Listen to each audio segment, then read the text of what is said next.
কি রান্নাবান্না করছেন তো? আমার রান্নায় অনেক তেল দেখে যারা আতঙ্কে ফ্যাটি লিভারে আক্রান্ত হয়ে পড়েছেন, এই রান্নাটা তাদের জন্য।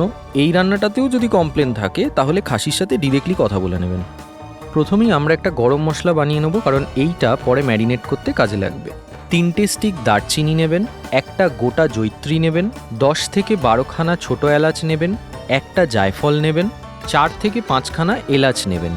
ড্রাই রোস্ট করার সময় কয়েকটা জিনিস মাথায় রাখবেন। হাফ চা চামচ নুন দেবেন, একদম লো হিটে ড্রাই রোস্ট করবেন, আর একদম শেষে জয়িত্রী আর জায়ফলটা দিয়ে আঁচটা বন্ধ করে দেবেন।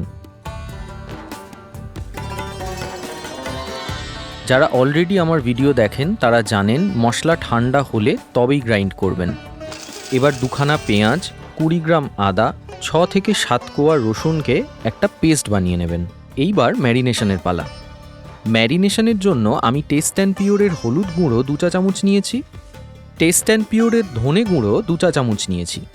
এই মশলার ম্যারিনেশনটাই কিন্তু সব। হ্যাঁ, তার সাথে নিয়েছি টেস্ট অ্যান্ড পিওরের জিরে গুঁড়ো 2 চা চামচ আর লাল লঙ্কা গুঁড়ো 1 চা চামচ। না, এখানেই শেষ নয়, পরিমাণ মতো নুন দেবেন, আগের থেকে গ্রেট করে রাখা পেঁপেটা দেবেন, তার সাথে পেঁয়াজ আদা রসুনের যে পেস্টটা বানিয়েছিলাম সেটা দেবেন।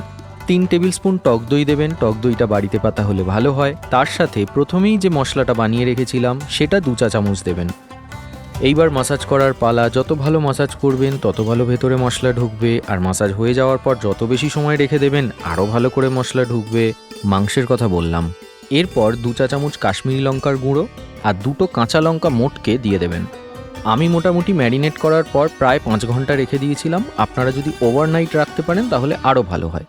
একটা কড়াই গরম করে এই সাদা সাদা বস্তুগুলো দিয়ে দিন। এখন প্রশ্ন হচ্ছে এই সাদা সাদা বস্তুগুলো কি? প্রথমেই বলেছিলাম খাসির সাথে ডিরেক্টলি কথা বলে নেবেন।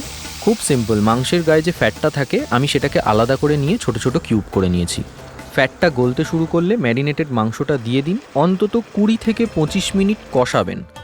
20 থেকে 25 মিনিট কষানোর পর ডিসাইড করবেন আপনি বড়লোক না গরিব লোক। যদি বড়লোক হন তাহলে আমার মতন কড়াইতে বাকি মাংসটা সেদ্ধ করবেন কষাতে কষাতে।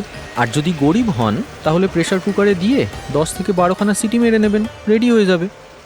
তবে যে কোনো রেড মিটই কিন্তু স্লো কুক করলে বেশি ভালো লাগে খেতে, আর সাথে যদি টেস্ট অ্যান্ড পিওরের মশলা থাকে তাহলে তো লাজবাব। ও হ্যাঁ, বলতে ভুলে গেছিলাম, আমি কিন্তু পুরো রান্নাটা 500 গ্রাম মাংসের এগেনস্টে দেখিয়েছি।